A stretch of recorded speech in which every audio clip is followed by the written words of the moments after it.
Hi BookTube! I'm here with a currently reading. I have a stack of 6 books here. I did get a little delirious on an overnight shift and said I was only going to read 1 book at a time, but yeah, no, I completely changed my mind. I'm going to just keep on with the reading multiple books at a time. Just because, you know, I sometimes don't feel like reading, you know, like a mystery. Sometimes I want to pick up whatever you'd categorize Pale Fire as. And sometimes I want to read some, you know, really niche nonfiction. So that's just the way my reading's gonna go. So let's get into it. This is actually one I most recently started. The Widows of Malabar Hill by Sujata Massey. I'm kind of doing like a little exploration of India this month. I have an insight guide. I haven't started reading that one yet. But I decided to pick up a fiction and a nonfiction that both have to do with India. So this is a mystery of 1920s India. We're following the first female lawyer, and she gets this case where these 3 widows, they were all married to the same man, and he passed away, of course, because they're widows, and they decide to donate all their money, but I guess there's some sort of shifty stuff going on there. I'm really just at the beginning, like 38 pages in. So yeah, I'm quite enjoying that. I've been craving like a mystery for a while, so I'm glad I got to that. So as I'm going on with that, I'm really enjoying this. I'm 218 pages in. I'm almost halfway through. This is called Capital by Rana, Dasgupta. Capital is talking about 2 things: the capital of India, Delhi, and capital as in money. So it's talking about like the economic situation and history of India kind of as a whole, but more so concentrating on Delhi. It is really fascinating, really, you know, I never thought I'd be that interested in economics. It's interesting because it was in the 1991, I believe, is when they opened up the market, and the effects of that, and also the effects of partition, the effects of the British Empire. It's really cool. And let's just open it to the last one I did. The last one. What was this about? Okay, I'm just going to read the whole paragraph. Look at the men in the audience, these unimaginative men who love rules, who fast on Tuesdays and believe they are virtuous because they deny themselves pleasures. These suspicious men whose Brahminical anxieties keep them from eating out, mixing with strangers, or walking in the street. These dutiful men who work hard but speak poorly.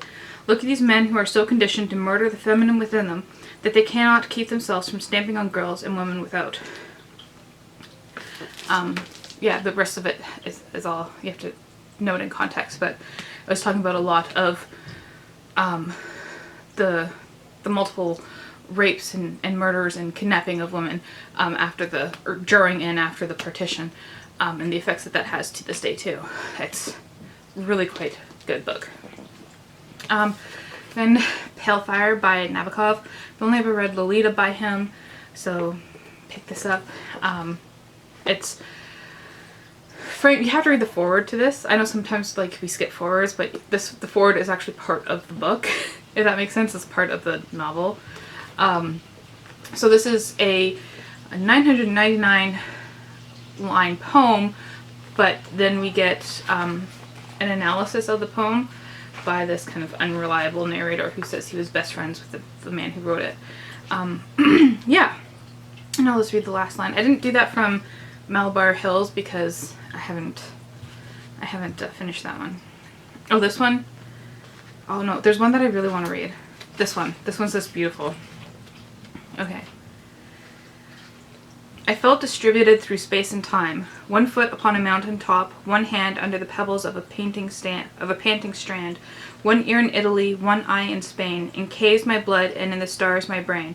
There were dull throbs in my Triassic, green optical spots in upper Pleistocene, an icy shiver down my age of stone, and all my tomorrows in my funny bone.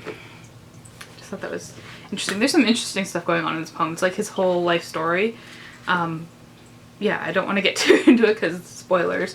But yeah, it's really quite good. Of course, it's Nabokov. It's going to be good.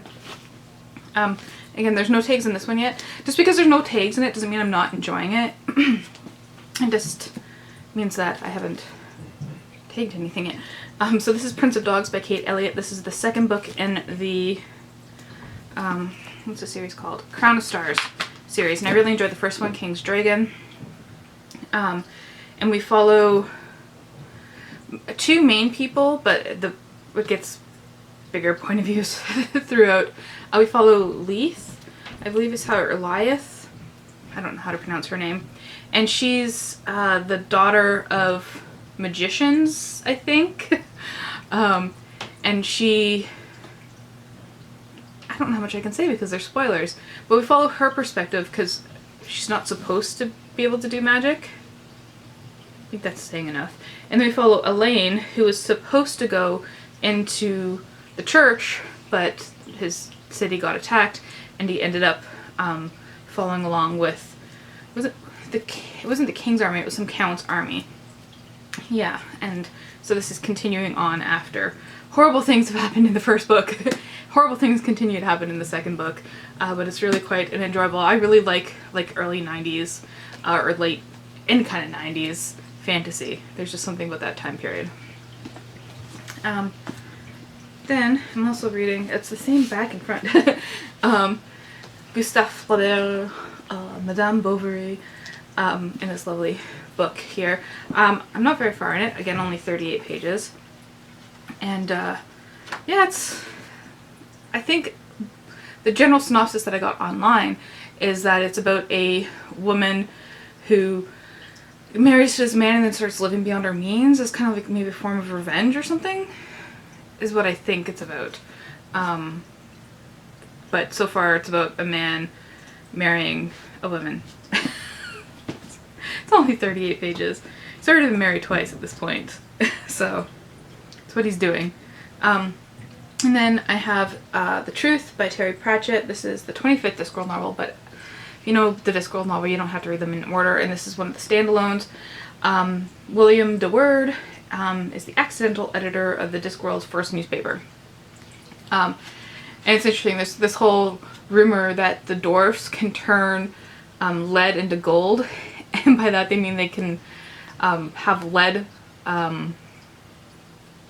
printing press, and they can print that and then get paid for it, and it turns into gold, right? So it was clever, very, very clever. Let me just read the last one, I guess I tagged here. Okay, we've always looked beyond the walls for the invaders, he said. We always thought change came from outside, usually on the point of a sword. And then we look around and find that it comes from the inside of the head of someone you wouldn't notice in the street. In certain circumstances, it may be convenient to remove the head, but there seems to be such a lot of them these days. So that's all 6 books that I have been reading lately. I know what you're currently reading, and thank you for watching.